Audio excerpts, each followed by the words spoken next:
तो दोस्तों हम बात कर रहे थे कि जो जूनागढ़ दुर्ग के अंदर तो दरवाजे हैं, जिसके अंदर पहला दरवाजा जिसे कहते हैं सूरज पोल और दूसरे दरवाजे को कहते हैं कर्णपोल। जो कर्णपोल पे लगी है राय प्रशस्ति, ठीक है, क्या लगी हुई है? राय प्रशस्ति। जो अंदर वाला दुर्ग है इसके अंदर राय प्रशस्ति लगी हुई है, ठीक है। राय प्रशस्ति की बात करें तो ये किसके द्वारा लगाई गई थी? जो आपके महाराजा राय सिंह है उसके द्वारा लगाई थी। किसके द्वारा? कर्णपोल पे जो राय प्रशस्ति है ये लगाई गई थी महाराजा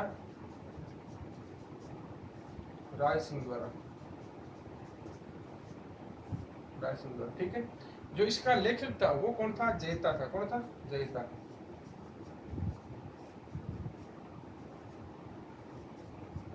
ठीक है, ध्यान रखेंगे आप। लेखक था वो कौन था? जयता था। कौन था? जयता था। ये बना रखेंगे आप, ठीक है। तो ये राय प्रशस्ति है, ठीक है। और जो ये सूरज पोल है, इस सूरज पोल पर दो सिंह रूट,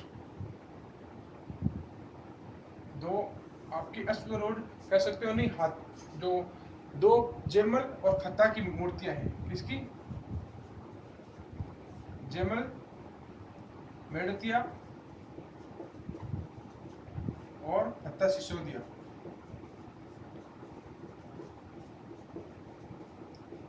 खत्ता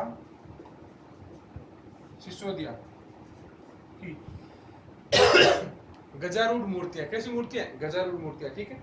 ध्यान रखना, सिंह रूढ़ नहीं, गजारूढ़ मूर्तियां में, ठीक है, यानी हाथी पर सवार।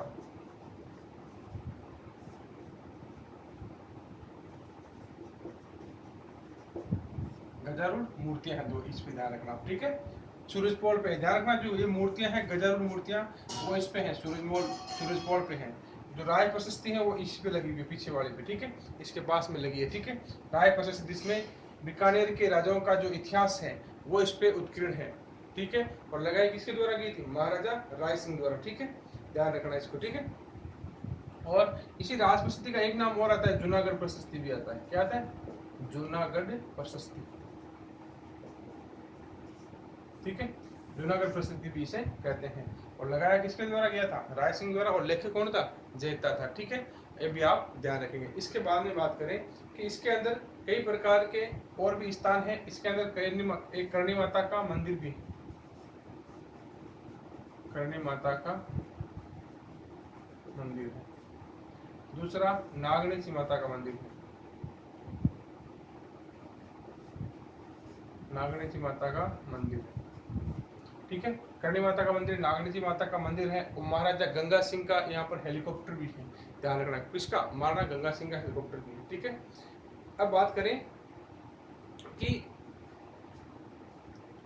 तीसरा महाराणा गंगा सिंह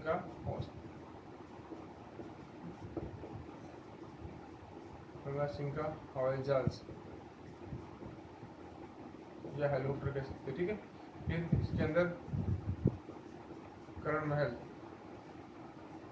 और गंगा निवास, ये महल भी इसके अंदर है, ठीक है।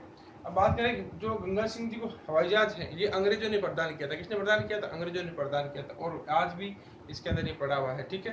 तो ये ध्यान रखेंगे आप, ठीक है। तो ये कह सकते हो कि जो जूनागढ़ दुर्ग है, जो कि राव बीका की टेकरी पे बनाया गया था, उसके बारे में जितने भी फैक्ट आपके हो सकते हैं वो पूरे के पूरे आपने विस्तृत रूप से चर्चा अपन कर चुके हैं, ठीक है।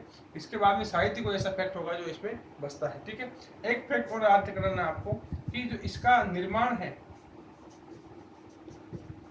इसका निर्माण है जो किसकी देख रेख में हुआ, ये क्वेश्चन कई बार पूछा जाता है। तो याद रखना, जो इसका निर्माण है राय सिंह जी के पीएम थे करमचंद पंवार, करमचंद पंवार, इनकी देखरेख में। और ये करमचंद पंवार थे कौन? राय सिंह के पीएम थे, प्रधानमंत्री, राय सिंह के पीएम, प्राइम मिनिस्टर, प्रधानमंत्री थे। कौन थे? प्रधानमंत्री। किसके? राय सिंह की प्रधानमंत्री की देखरेख में हुआ, जिनका नाम क्या था? करमचंद कुमार। तो यह पड़ा था जूनागढ़ दुर्ग, जिसे जमीन का जेवर भी कहते हैं, चिंतामणि भी हम कहते हैं। क्या कहते हैं? जमीन का जेवर और चिंतामणि भी कहते हैं, ठीक है। और जूनागढ़ दुर्ग कहाँ पर बनाया गया था? जो राव बीका की टेकरी थी, राव बीका की टेकरी के स्थान पर ही राय सिंह द्वारा वापस नए दुर्ग की स्थापना की गई, इसलिए इसे कहा जाता है जूनागढ़ दुर्ग। यानी पुराने किसी स्थान पे नया कार्य करना, तो इसे कहते हैं जूनागढ़। क्या कहते हैं? जूनागढ़ दुर्ग, ठीक है। और इसके अंदर दो पोल है, सूरज पोल और आपका एक है कर्ण पोल। सूरज पोल पे आप ध्यान रखेंगे कि दो गजारूढ़ मूर्तियां हैं, जयमल मेड़तिया और फतेह सिसोदिया की, और आपकी जो कर्ण पोल है उस पर लगी है राय प्रशस्ति, जिसके अंदर बीकानेर राज्य का और राय सिंह के बारे के अंदर उत्कीर्ण है, और उसके लेखक हैं जयता। कौन है? जयता। ठीक है। और ये पूरा का पूरा जो दुर्ग है वो राय सिंह के पीएम करमचंद की देखरेख के अंदर बनाया गया था। ठीक है। तो आपका ये दुर्ग है कौन सा? जूनागढ़ दुर्ग। ठीक है। अब इसके बाद में दूसरे फैक्ट की चर्चा करते हैं।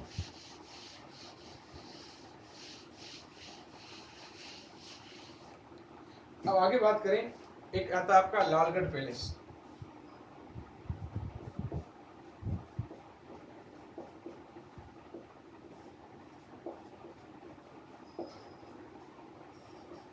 लालगढ़ पैलेस, लालगढ़ पैलेस भी बीकानेर के अंदर ही है। ठीक है। बीकानेर के अंदर ही है, प्रॉपर बीकानेर के अंदर है। अब ये प्रसिद्ध क्यों हुआ तो ध्यान रखना। अब इसका निर्माण कार्य किसने करवाया था? ध्यान रखना। पहली बात, निर्माण कार्य करवाया गया महाराणा गंगा सिंह द्वारा। किसके द्वारा? गंगा सिंह द्वारा। और किसकी याद में इन्हें करवाया गया तो कहा जाता है कि इनके पिताजी का नाम था लाल सिंह। ठीक है। महाराजा लाल सिंह, उनकी याद के अंदर करवाया गया, और लाल पत्थरों की वजह से भी जाना जाता है। ठीक है। महाराजा गंगा सिंह द्वारा निर्मित, महाराजा गंगा सिंह द्वारा निर्मित है। ठीक है। और इसके अंदर दो फैक्ट हो जाते हैं। एक तो कहा जाता है कि अपने पिता की याद में करवाया था इन्होंने, अपने पिता महाराजा लाल सिंह की याद में। पहला फैक्ट तो ये आता है कि लाल सिंह जी की याद के अंदर कराया। और दूसरा, ये लाल पत्थरों से बना हुआ है, दुलमेरा के लाल पत्थरों से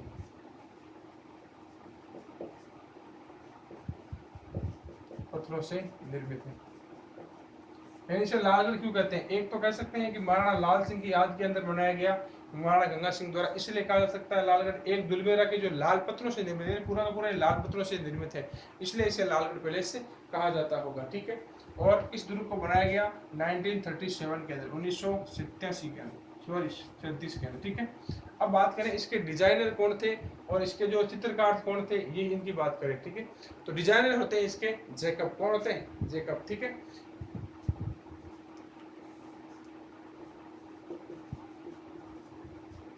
जिसकी डिजाइन है वो तैयार की थी स्टीवन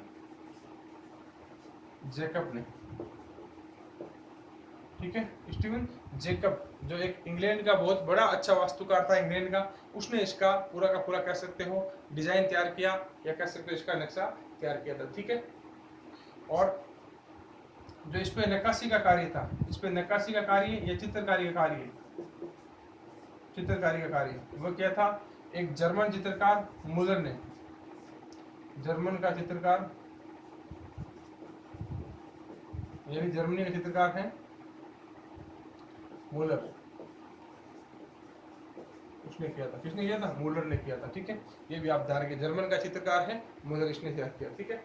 अब इसी के अंदर, इसी लालगढ़ पैलेस के अंदर 2 या 3 अलग फैक्ट आपको याद रखने हैं। इसी के अंदर चलता है एक अनूप संग्रहालय चलता है। कौन चलता है? अनूप संग्रहालय। ठीक है। इसे हम कहते हैं अनूप संस्कृत लाइब्रेरी, अनूप संस्कृत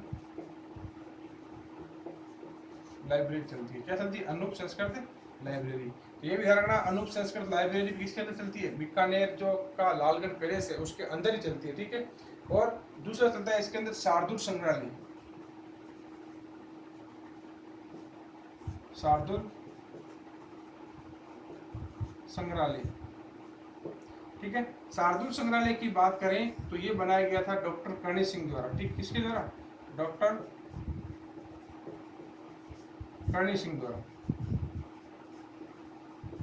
ये डॉक्टर कर्णी सिंह जी के पिताजी थे। ठीक है। और ये बीकानेर राज्य के अंतिम महाराजा थे। कौन? शार्दुल सिंह जी। ठीक है। तो डॉक्टर कर्णी सिंह द्वारा ये बनाया गया था। कौन सा? शार्दुल संग्रहालय, जो कि इसके अंदर ही संग्रहित है। ठीक है। अब इस का उद्घाटन किसने किया था? लालगढ़ पैलेस का, ठीक है। लालगढ़ पैलेस के उद्घाटन की बात करें तो इसका उद्घाटन आपके किया था लॉर्ड हार्डिंग्स ने। किसने किया था? लॉर्ड हार्डिंग्स ने।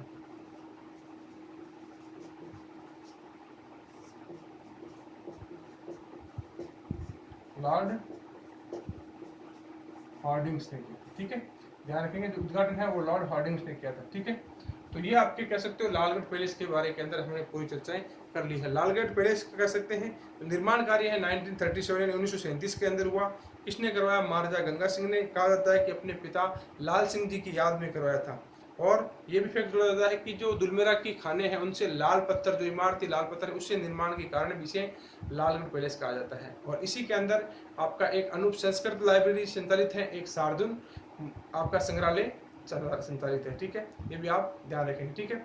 अगर बात करें इसकी डिजाइनर की तो स्टीवन जैकब ने इसका डिजाइन बनाया था। और इस पे जो नक्काशी का चित्रकारी का कार्य किया था वो जर्मन चित्रकार मुलर ने किया था। किसने किया था? मुलर ने किया था। ये भी आप फैक्ट ध्यान रखेंगे, ठीक है।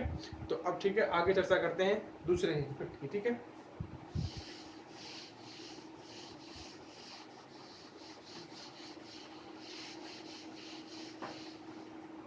अब बात करें आगे, तो आगे बात करते हैं अपन जो बीकानेर का संग्रहालय है, जो बीकानेर का संग्रहालय है उसकी बात करेंगे। उसे कहते हैं गंगा गोल्डन जुबली संग्रहालय। कौन सा? गंगा गोल्डन जुबली म्यूजियम, ठीक है। जुबली म्यूजियम,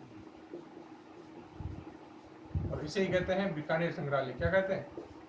बीकानेर संग्रहालय।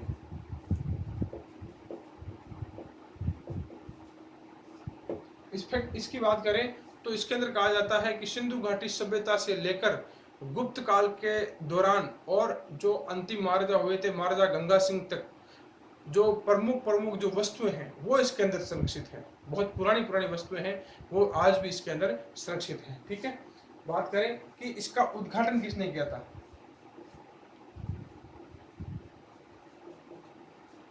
निर्माण करवाया गया था महाराणा गंगा सिंह द्वारा। और उद्घाटन है वो लॉर्ड लिनलिथ को द्वारा करवाया गया था। किसके द्वारा?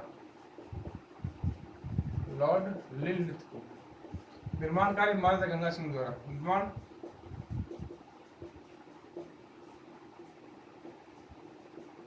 महाराजा गंगा सिंह द्वारा, ठीक है। और फैक्ट याद रखना कि इसके अंदर इंपॉर्टेंट फैक्ट याद रखना, ठीक ना।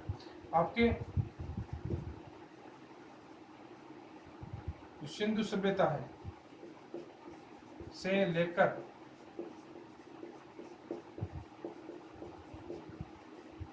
गुप्त काल व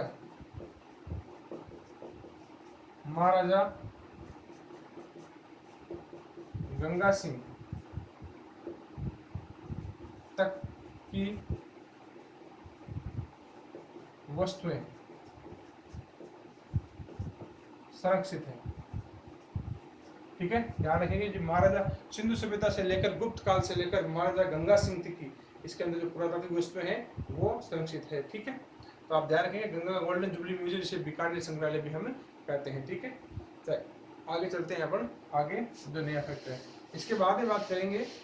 एक देवी कुंड सागर है बीकानेर के अंदर। क्या है? देवी कुंड सागर।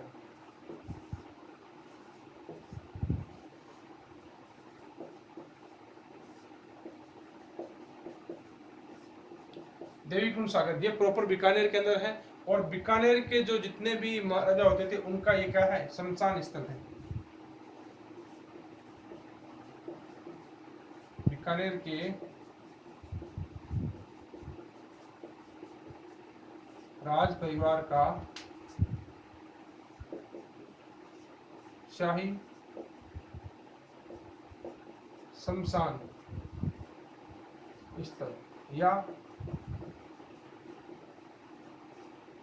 समाधि स्थल, शमशान स्थल या शाही शमशान स्थल या समाधि स्थल इसे कह सकते हो, ठीक है।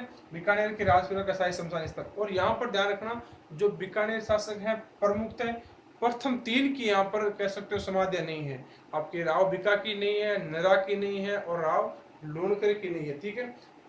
तो कहाँ से कहाँ शुरू होगी यहाँ पर ध्यान रखना। 3 की नहीं है, किसकी, बिक्का की नहीं है, नरा की नहीं है, और कल्याणवन से शुरू होती है ना, राव कल्याणवन से लेकर, राव कल्याणवन से लेकर और जो लास्ट महाराजा हुए थे वहां तक इसके अंदर पूरी की पूरी है। ठीक है, राव कल्याणवन से लेकर डूंगर सिंह तक, डूंगर सिंह तक यह समाधि है। ठीक है, यहाँ पर समाधि है राव कल्याणवन से लेकर डूंगर सिंह, डूंगर सिंह। और डूंगर सिंह के बारे में फैक्ट आप याद रख सकते हो कि इन्हीं के काल में जो बीकानेरी भुजिया है इनकी शुरुआत हुई थी डूंगर सिंह जी के काल के अंदर। ठीक है, समाधियां भी, ठीक है, आप ये ध्यान रखेंगे राव कल्याणवन से लेकर डूंगर सिंह तक समाधियां हैं। ठीक है, तो ये क्या है, देवीकुंड अगर पूछा जाए देवीकुंड सागर क्या है, तो बीकानेर के जो राज परिवार है उनका शाही शमशान स्थल है, या कह सकते हो समाधि स्थल है। क्या है, समाधि स्थल। ठीक है, अब इसके बाद में चर्चा करें आगे कि इसके अंदर सबसे इंपॉर्टेंट फैक्ट क्या याद रखना है। तो एक इसके अंदर छतरी है महाराजा राज सिंह की छतरी। कौन सी, महाराजा राज सिंह की छतरी। महाराजा राज सिंह की छतरी की बात करें, इसकी प्रमुख विशेषता क्या है, यानी हमने देखा है कि प्रमुखतः सती प्रथा का उल्लेख मिलता है, यानी पति के साथ, या कह सकते हो कि आपके कह सकते हो कि कई प्रकार से कि जो रानियां थी वो क्या हो जाती थी, जिंदा आहुति दे देती अपने शरीर की उनके साथ ही। लेकिन यहाँ पर महाराजा के साथ एक व्यक्ति का जिंदा जलना, या व्यक्ति का जिंदा जलना, या व्यक्ति का कह सकते हो अग्नि में आहुति देना, उसका प्रमाण मिलता है। और उस व्यक्ति का नाम था कि संग्राम सिंह। क्या नाम था, संग्राम सिंह। ये था संग्राम सिंह। संग्राम सिंह के जिंदा जलने का प्रमाण मिलता है। ठीक है, तो इस छतरी से क्या मिलता है, महाराजा राज सिंह थे, इनके साथ ये एक व्यक्ति था संग्राम सिंह जो इनके साथ जिंदा जला था, उसका उल्लेख भी इसके अंदर मिलता है। ठीक है, ये याद रखिएगा। ठीक है, अब इसके बाद बात करें, एक छोटी सी झील है गजनेर झील। कौन सी झील, गजनेर झील। ये भी बीकानेर के अंदर स्थित है,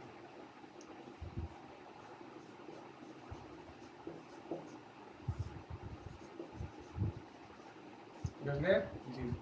ठीक है, ये गजनेर झील बीकानेर स्थित है, बीकानेर के अंदर स्थित, आपको ध्यान रखना। ठीक है, और इसका निर्माण करवाया गया था महाराजा गंगा सिंह द्वारा।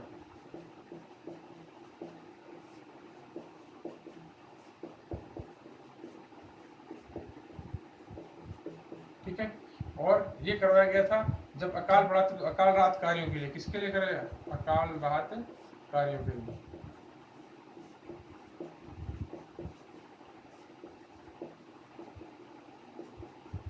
ठीक है, ध्यान रखिए, अकाल राहत कार्यों के लिए इसका निर्माण करवाया गया था। ठीक है, तो आपके प्रमुख प्रमुख कह सकते हो जो फैक्ट है हमने डिस्कस कर लिए। ठीक है, अब बात करें बीकानेर के अंदर जो प्रमुख प्रमुख आपकी बीकानेर हवेलियों के लिए जाना जाता है, तो कुछ ऐसी हवेलियां हैं उनको आपको याद रखना है कि नाम सीधा बोल जाता है कि इस हवेली कहाँ है, ये हवेली कहाँ है। ठीक है, ये भी आपको ध्यान में रखना है।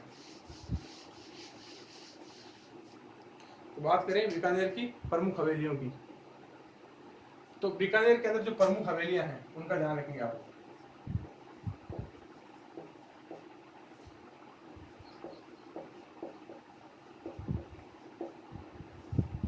प्रमुख हवेलियों की बात करें तो पहली हवेली आपकी आती है रामपुरिया परिवार की हवेली। कौन सी,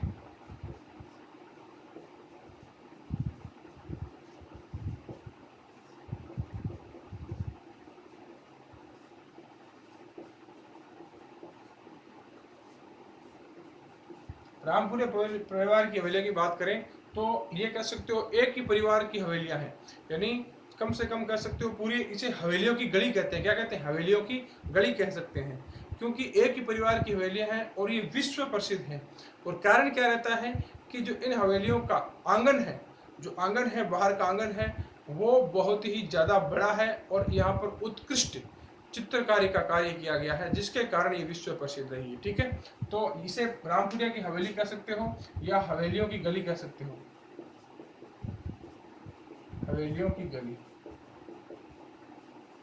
क्योंकि यहाँ पर एक ही परिवार की ये सारी की सारी हवेलियां हैं। ठीक है, और फिर इसका ध्यान रखना कि फैक्ट कि ये विश्व प्रसिद्ध किस कारण से हैं। ठीक है, बड़े आंगन, बड़े आंगन व उत्कृष्ट चित्रकारी के कारण विश्व प्रसिद्ध है।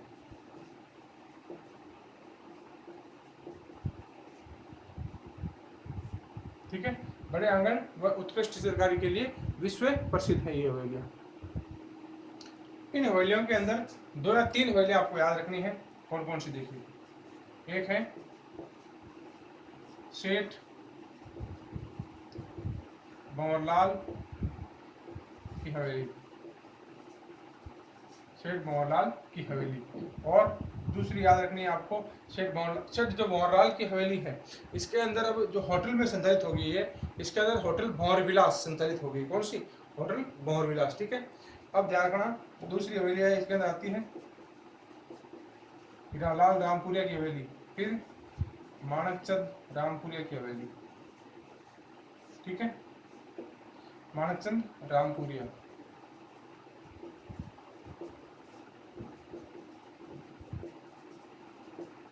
ठीक है, और जो सेठ भंवरलाल है इसके अंदर चल रही है होटल भंवर विलास, होटल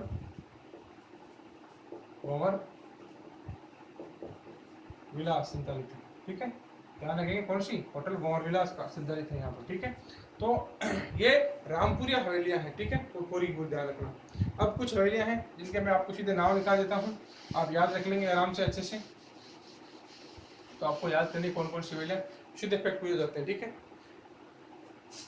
आगे बात करें तो पूरी जाती है डागा परिवार की हवेलियां।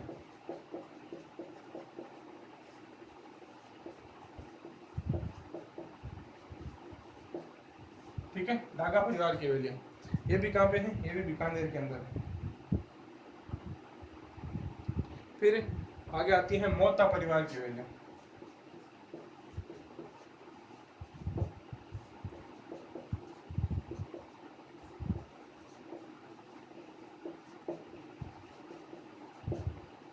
मोहता परिवार की हवेलियां। ठीक है, उसके बाद बात करें सेठ चांदमल लड्डा की हवेली।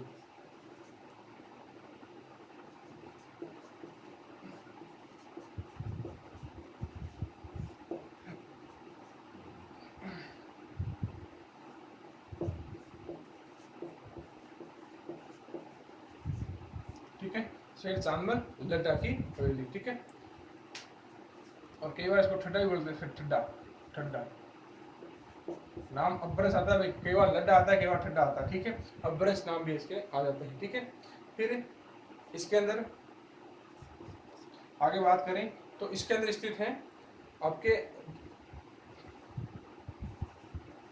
पूनम चंद जी की बावड़ी, पूनम चंद जी की हवेली, पूनम चंद जी की हवेली। ठीक है, और अगली हवेली आती है आपकी इसके अंदर बिनानी चौक की हवेली। कौन सी? बिनानी चौक की हवेली, बिनानी चौक की हवेली। और ये आपकी बिनानी चौक में स्थित है। कहाँ पे? बिनानी चौक के अंदर स्थित है। ठीक है, अब बात करें कि एक आती है लखोटिया चौक की हवेली। कौन सी? लखोटिया चौक की हवेली। अब इसके अंदर 1-2 हवेलियों का आपको फैक्ट याद रखना है, किस कारण से याद रखना है, ठीक है, वो ध्यान रखना। ठीक है, और एक आती है रिकजी बावड़ी की हवेली, रिकजी यहाँ लिख देता हूँ,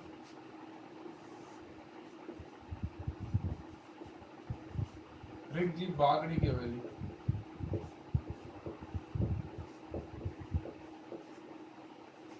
ठीक है, ये आप हवेली याद रखेंगे। ठीक है, अब बात करें कि इनके अलग अलग फैक्ट आपको याद रखने, कैसे याद रखने हैं कि इनके अंदर कुछ कुछ विशेषताएं हैं। कैसे कि बात करें कि पूनम चंद जी की हवेली है, पूनम चंद जी की हवेली है तो ये तितली आकृति में बनी है। किस आकृति में? तो तितली की आकृति है, तितली नुमा है। क्या है? कैसी हवेली है? तितली नुमा हवेली है। ठीक है, ये फैक्ट आप याद रखेंगे। और जो रिकजी बावड़ी की हवेली है, जो रिकजी बावड़ी की हवेली है, उसके अंदर फैक्ट याद रखना कि ये 3 मंजिला है। कैसी है? 3 मंजिला है, 3 मंजिला हवेली। कैसी हवेली है? 3 मंजिला हवेली है। तो ये आप फैक्ट भी याद रखेंगे। ठीक है, अब तो ये थे प्रमुख जो हवेलियां हैं उसकी बात हमने कर ली है। ठीक है, सीधा नाम पूछा तो ज़्यादा इसकी विशेषता कुछ नहीं है ज़्यादा, लेकिन नाम कई बार आ जाते हैं जो कंफ्यूज कर देते हैं हवेलियों के अंदर, ठीक है। क्योंकि स्थापत्य कला भी आपकी इंपॉर्टेंट रहती है, जिसके अंदर ये स्थापत्य कला के अंदर आती है, हवेलियाँ पूरी की पूरी स्थापत्य कला के अंदर आपकी आती है, क्योंकि विशेष कह सकते हो कि जो स्थापत्य कला के लिए मशहूर है ये हवेलियाँ, ठीक है। अब बात करें बीकानेर के अंदर जो प्रमुख फैक्ट है उनकी बात कर लेते हैं, ठीक है।